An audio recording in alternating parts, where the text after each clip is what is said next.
Bonjour et bienvenue dans l'invité de l'économie. Je reçois aujourd'hui Jérémy Odara, cofondateur et coprésident de la plateforme africaine de vente en ligne Jumia.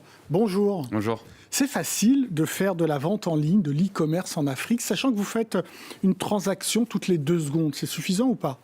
Alors, on a fait à peu près 8 millions de commandes l'année dernière, on va doubler cette année. Est-ce que c'est facile ? Non. Maintenant, c'est nécessaire, je pense.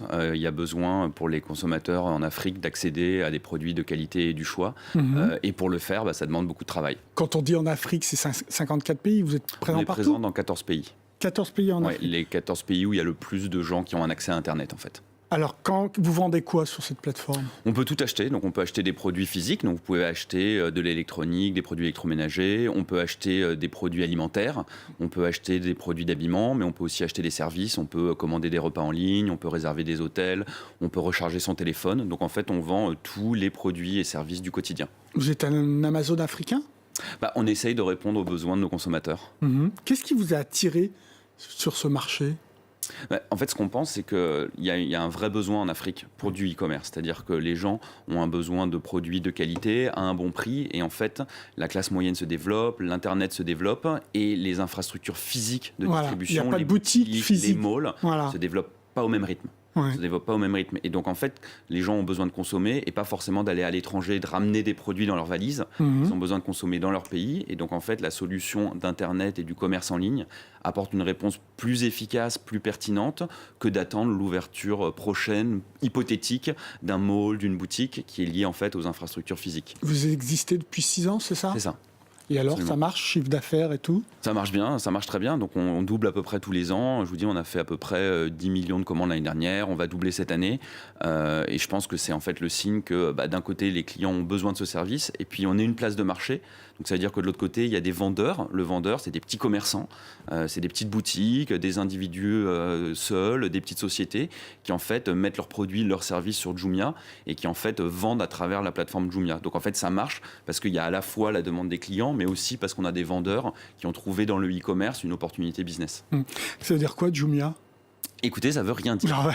Ça veut rien dire. Et c'est par contre, ce que ça veut dire maintenant pour les gens quand on leur demande, ça commence à être associé de plus en plus à la confiance. Ça, c'est important pour nous. Quand on regarde là où vous êtes positionné en Afrique, c'est marrant, vous êtes Afrique du Nord, vous êtes Afrique du Sud, vous êtes à l'Est, à l'Ouest, mais peu dans l'Afrique continentale. Alors en fait, on est présent partout où il y a une population Internet en nombre qui nous permet en fait de soutenir les infrastructures qu'on met dans le pays. C'est-à-dire que pour faire du e-commerce, il faut des entrepôts, il faut des équipes. Et pour ça, il faut avoir une taille de marché qui demande d'avoir une population Internet suffisante. Donc c'est comme ça qu'on a choisi d'être présent dans les 14 pays qui représentent aujourd'hui à peu près 80-90% de toute la population Internet du continent. Et vous êtes depuis Lagos, au Nigeria ? Principalement entre Lagos et le Caire, qui sont nos 2 plus gros pays. Donc on a parlé d'Amazon africain. Amazon est en frontal avec vous, en concurrence. Alibaba aussi ou pas ? Non, pas vraiment. En fait, on est un peu les seuls sur le continent. Ils sont présents en Égypte. À travers une société, exactement. Et pour l'instant, on est les seuls parce que je pense que développer un business de e-commerce en Afrique, déjà, il faut avoir envie de se focaliser sur l'Afrique. Ce n'est pas forcément un choix stratégique de certaines sociétés. Et puis, ça demande de changer la manière dont on fait du e-commerce par rapport à d'autres régions. Pourquoi ou quoi ?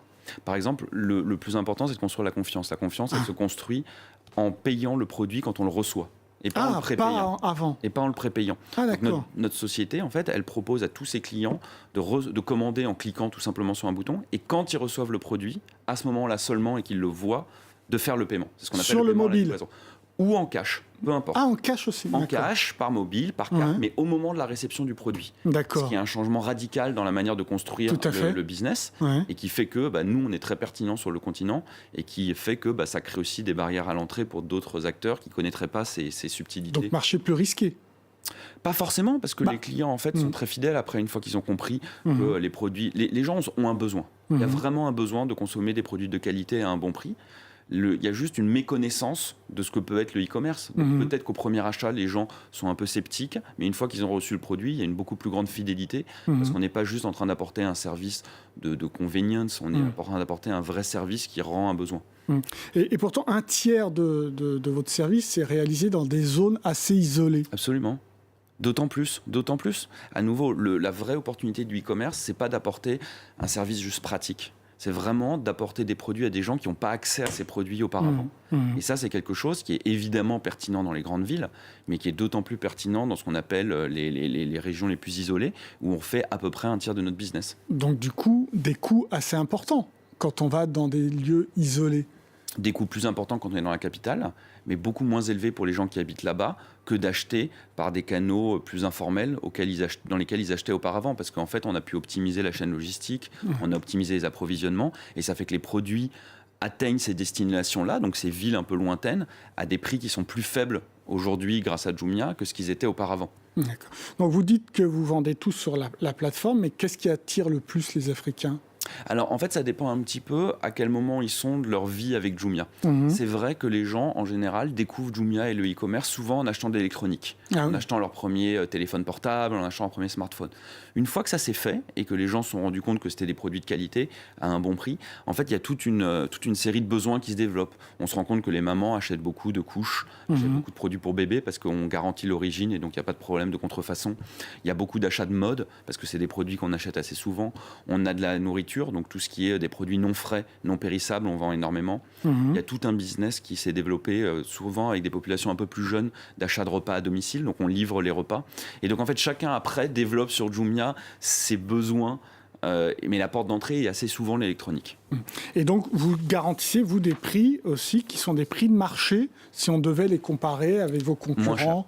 Moins cher. C'est vraiment important. Les gens vont pas sur Jumia ou acheter des produits e-commerce parce que c'est sympa ou parce que c'est cool d'acheter sur Internet. Non, ils vont acheter sur Jumia et donc sur Internet parce qu'il y a plus de choix d'abord, parce que les produits ont une origine de qualité garantie et sans contrefaçon, et aussi parce qu'on est moins cher que toutes les alternatives qu'ils peuvent trouver dans les boutiques à côté. D'accord.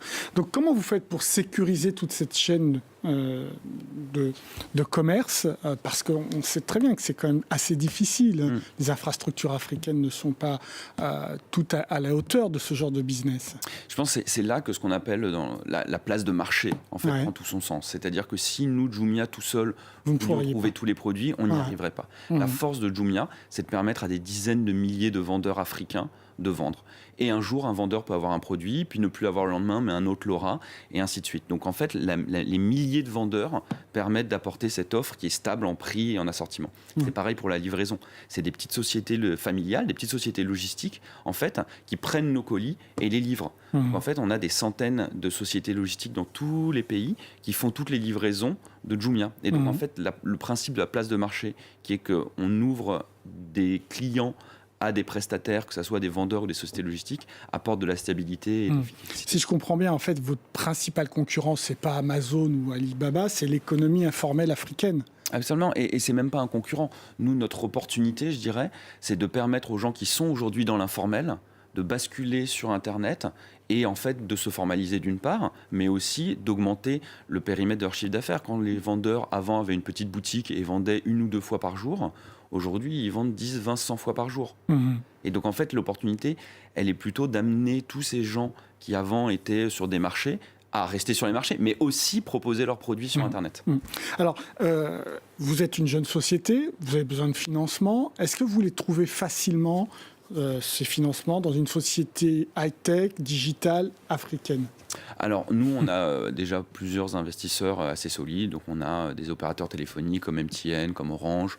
On a des investisseurs financiers comme Goldman Sachs. Donc, on a déjà un grand pool d'investisseurs. Après, ce qui est important quand on cherche des financements, c'est toujours de montrer à la fois de la croissance et une trajectoire de rentabilité. Et donc, est-ce que c'est facile ? Ça demande de travailler tous les jours et c'est pour ça qu'on est tous sur Est-ce que les investisseurs y croient à l'Afrique et à la digitalisation du commerce africain? Bien sûr, je pense que les tendances macro sont là et seront là demain. C'est-à-dire qu'aujourd'hui, le Nigeria, il y a plus de gens sur Internet au Nigeria que de gens sur Internet aux États-Unis. Mais avec quel pouvoir d'achat ? Avec un pouvoir d'achat en forte croissance. C'est-à-dire qu'aujourd'hui, par exemple, notre panier moyen, il est autour de 60-80 euros.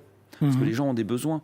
Et ces besoins, il faut les remplir. À partir du moment où on propose un bon prix, tout va bien. Les gens ont besoin d'un téléphone, les gens ont besoin de s'habiller, les gens ont besoin d'acheter leur première télé. On est dans un marché de premier équipement. C'est-à-dire qu'on n'est pas dans un marché de renouvellement. Les gens achètent leur premier frigo, leur première télé, leur premier téléphone. Et donc tous ces marchés de premier équipement, c'est lié en fait au développement de la classe moyenne et à la pénétration d'Internet, qui sont des tendances de fond. Donc ça veut dire que concrètement, vous n'avez pas de difficulté à lever des fonds ? Non.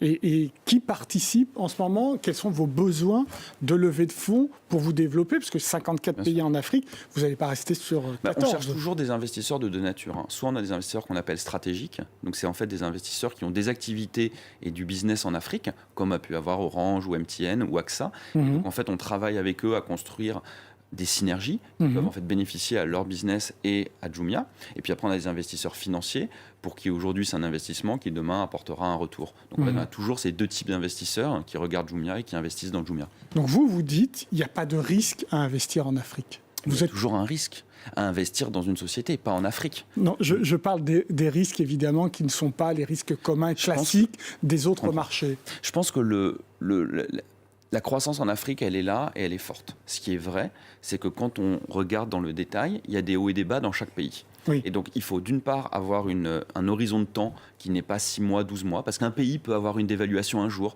mais quand on prend 5 ans, 10 ans de recul, le taux de croissance moyen sera toujours plus élevé qu'un pays développé. Accepter les coûts éventuels, d'accord. Et deuxièmement, il faut répartir les risques, c'est-à-dire qu'il ne faut pas investir uniquement dans un pays. Nous, on est présent dans 14 pays, parce que quand il peut y avoir une année difficile dans un pays, un autre pays peut accélérer. Donc je pense qu'il faut avoir un horizon de temps un peu plus long, parce qu'il y a des variations, des cycles, et par ailleurs, il faut avoir un mix de géographie qui fait que si un pays ou une géographie est plus lent, l'autre peut rattraper.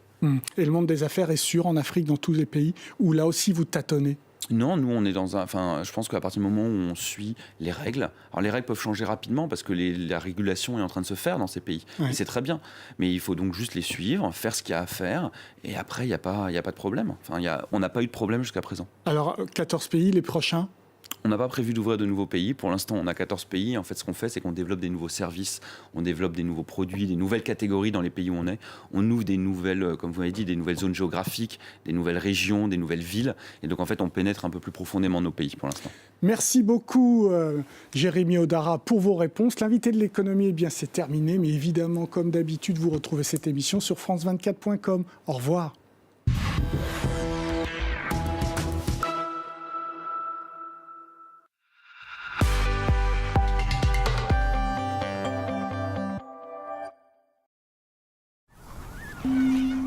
Since its inception in 1961, the Kuwait Fund has been supporting people's livelihoods in over 100 countries by funding projects in an array of sectors, ranging from infrastructure to health and education. These initiatives ultimately help to eradicate poverty and promote sustainable development.